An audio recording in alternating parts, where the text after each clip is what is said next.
ខ្ញុំប្រកាសណាអាត្មាភាពភិក្ខុឋានៈធម្មបុត្របន្ទិញសូមក្រាបថ្វាយបង្គំចំពោះព្រះថេរានុថេរៈគ្រប់ព្រះអង្គជាទីគោរពសក្ការៈនិងសូមចម្រើនពរញាតិញោមពុទ្ធបរិស័ទទាំងអស់ដោយសេចក្តីរីករាយថ្ងៃនេះព័ត៌មានបណ្ដាញប្រសង់ឯករាជ្យស្ដីអំពីអំពើចោរកម្មលួចប្លន់នៅក្នុង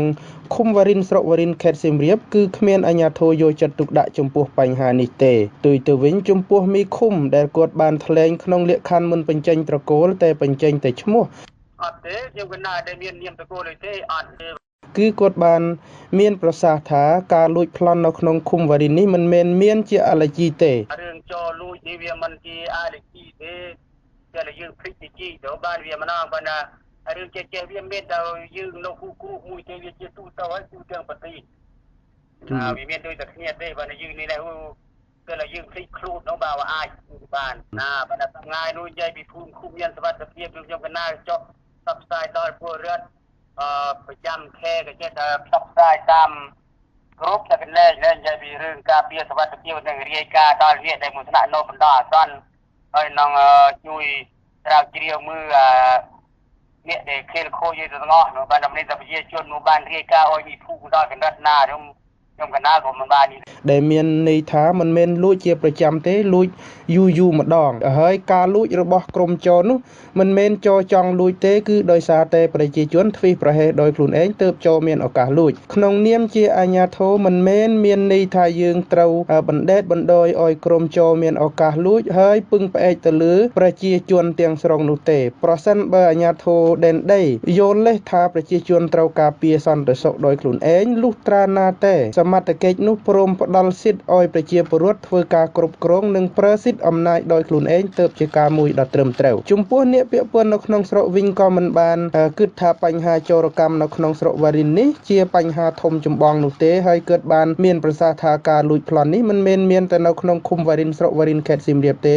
ការលួចប្លន់នេះគឺមាននៅទូទាំងប្រទេសហើយនិងទូទាំងពិភពលោកដូច្នេះការកើតមានចោរកម្មលួចម៉ូតូនៅក្នុងឃុំនេះមិនមែនជារឿងមួយដែលគួរឲ្យព្រួយបារម្ភទេពីព្រោះក្រមសមត្ថកិច្ចនៅក្នុងភូមិឃុំគឺបានអនុវត្តគោលនយោបាយរបស់រាជរដ្ឋាភិបាលគឺគោលនយោបាយភូមិឃុំមានសុវត្ថិភាពហើយក្នុងកិច្ចការពង្រឹងភូមិឃុំមានសុវត្ថិភាពមីឃុំតែងតែយកចិត្តទុកដាក់និងផ្សព្វផ្សាយទៅដល់ប្រជាពលរដ្ឋជាប្រចាំចំពោះមន្ត្រីថ្នាក់ខេត្តវិញគឺលោកអភិបាលរងខេត្តឈ្មោះប៊ុនថារិទ្ធដែលជាអ្នកចុះជួយស្រុកវ៉ារិនខេត្តសៀមរាបរបស់គណៈបកប្រជាជនកម្ពុជាគាត់បានមានវត្តមានទៅក្នុងស្រុកវ៉ារិនក៏ប៉ុន្តែគាត់មិនបានលើកពីបញ្ហាចោរកម្មយកមកនិយាយនៅក្នុងអង្គប្រជុំនៅក្នុងការជួបជុំជាមួយប្រជាពលរដ្ឋទេហើយក៏គាត់មិនបានលើកជាគោលការណ៍ណាមួយដាក់ឲ្យសមត្ថកិច្ចក្រមអាវ៉ាតធ្វើការអនុវត្តនោះទេផ្ទុយទៅវិញលោកប៊ុនថារិទ្ធបានលើកយកករណីខ្ញុំប្រកាសណាបុត្រប៊ុនតេងទៅប្រជុំក្នុងអង្គប្រជុំទៅវិញដោយក្នុងករណីនោះលោកប៊ុនថារិទ្ធបានកោះប្រជុំជាមួយនឹងអាជ្ញាធរពាក្យពន្ធរបស់គាត់ហើយមានអ្នកស្រុកមួយចំនួនបានស្លូបចាំស្ដាប់នៅទីនោះក៏បានទូរស័ព្ទមកប្រាប់ខ្ញុំប្រកាសណាអាត្មាភាពក្នុងពេលដែលគាត់កំពុងប្រជុំនោះផងដែរគឺលោកប៊ុនថារិទ្ធបានថ្លែងនៅក្នុងអង្គប្រជុំថាភិក្ខុបុត្រប៊ុនតេងមានស្រុកកំណើតនៅស្រុកវ៉ារិនខេត្តសៀមរាបហើយលោកបានដើរប្រមេប្រមូលយកលុយរាប់ម៉ឺនដុល្លារមកពីក្រៅប្រទេសចាយហ៊ឺហាមានស្រី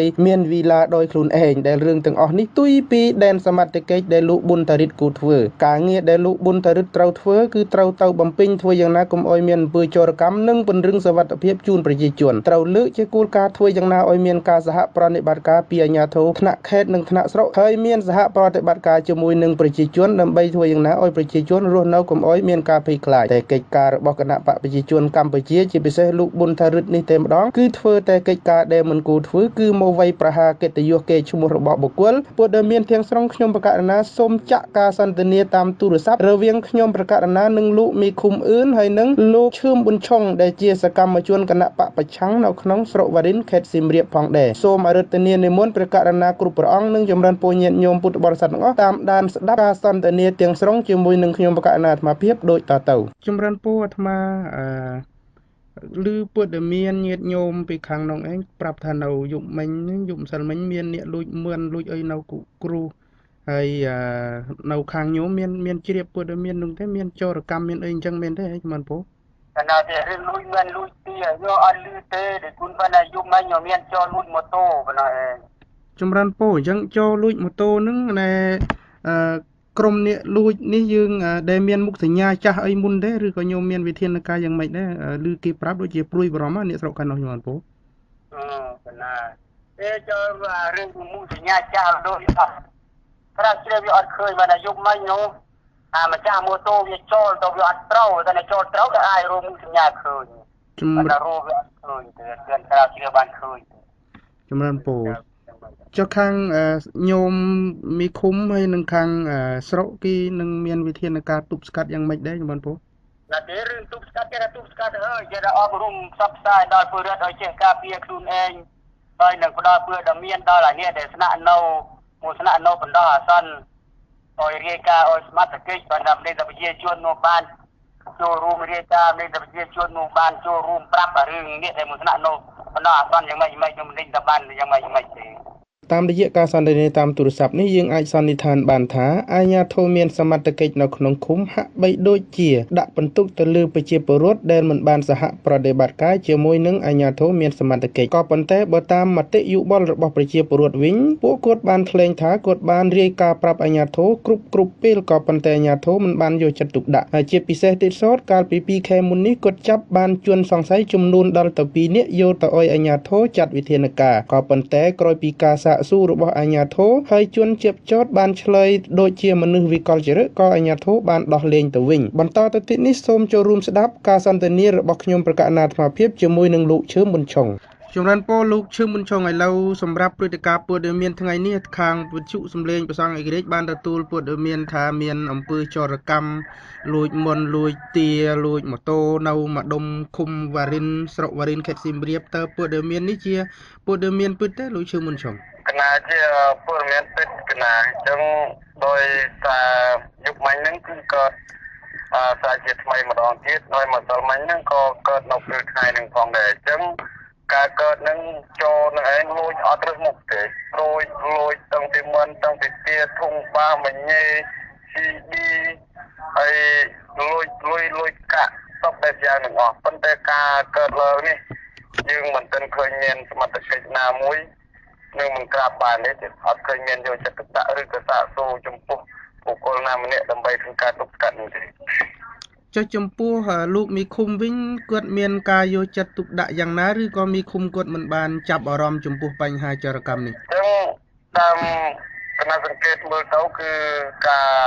យកចិត្តទុកដាក់របស់មីឃុំគាត់ដូចអត់មានការយកចិត្តទុកដាក់អ្វីមិនតិចរឿងចរកម្មហ្នឹងទេហើយចុះចំពោះប្រជាពលរដ្ឋវិញមានការភ័យខ្លាចយ៉ាងណាដែរហើយតើមានប្រជាពលរដ្ឋណាដាក់ពាក្យបណ្ដឹងទៅឲ្យមីឃុំចាត់ការរឿងនេះទេរឿងនេះយើងធ្លាប់បានទៅជំរាបអាជ្ញាធរសមត្ថកិច្ចក៏ដូចជាអាជ្ញាធរភូមិឃុំយើងធ្លាប់ធ្វើរឿងនេះម្ដងហើយប៉ុន្តែរឿងនេះវាហាក់ដូចជាដដែលដោយសារតែគាត់ពឹងផ្អែកទៅលើតែប្រជាពលរដ្ឋតែពេលណាដែលប្រជាពលរដ្ឋរាយការណ៍គាត់ថាមិនចាប់ឲ្យបានឲ្យគាត់អញ្ចឹងបើសិនតែទាំងអស់នឹងជាជំនាញរបស់ប្រជាពលរដ្ឋទាំងអស់នឹងជាការបង្ក្រាបរបស់ប្រជាពលរដ្ឋគួរតែឲ្យគាត់នឹងប្រគល់ទូនាទីនិងភារកិច្ចរបស់ប្រជាពលរដ្ឋវិញអញ្ចឹងដោយការកន្លងមកយើងជាពលរដ្ឋបានសហការបានរួមចាប់ហើយបានម្នាក់ជា2នាក់ដូចម្ដងហើយប៉ុន្តែសមត្ថកិច្ចមិនឃើញយកទោសពេកចំពោះការបាត់ល្មើសទាំងឡាយណាដែលកើតឡើងសម្រាប់នៅក្នុងស្រុកវរិនទេកណាចុះ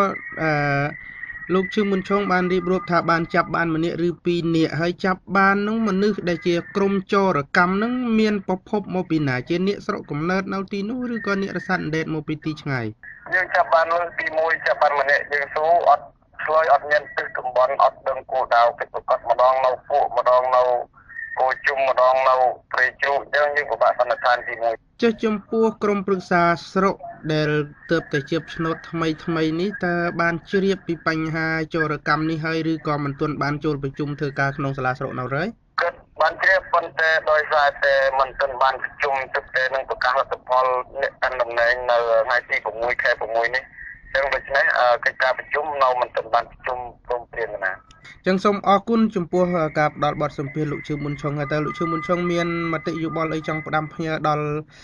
ប្រជាប្រិយមិត្តដែលជាអ្នកស្ដាប់វិទ្យុទេជាខ្ញុំសូមគោរពជំរាបសួរប្រិយមិត្តទាំងអស់អ្នកស្ដាប់វិទ្យុសូមឲ្យក្រៀតចឹងដូច្នេះខ្ញុំសូមផ្ដាំផ្ញើសូមឲ្យថែរក្សារបស់របស់ក្នុងរបស់ខ្លួនគឺទុកដាក់ឲ្យបានគង់វង្សទី1ទី2គឺសូមសំណូមពរទៅ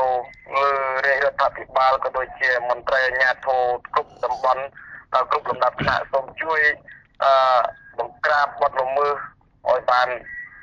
ឆាប់រហ័សឲ្យទាន់ពេលវេលាបាទណា ខ្ញុំប្រកាសណាភិក្ខុឋានៈធម្មបុត្របន្ទិញសូមថ្លែងអំណរអរព្រះគុណនិងអរគុណចំពោះព្រះករុណាគ្រប់ព្រះអង្គនិងញាតិញោមពុទ្ធបរិស័ទទាំងអស់ដែលតែងតែតាមដានយកចិត្តទុកដាក់ស្ដាប់វិទ្យុសំឡេងព្រះសង្ឃឯករាជ្យខ្ញុំព្រះករុណាសូមក្រាបថ្វាយបង្គំលានិងចម្រើន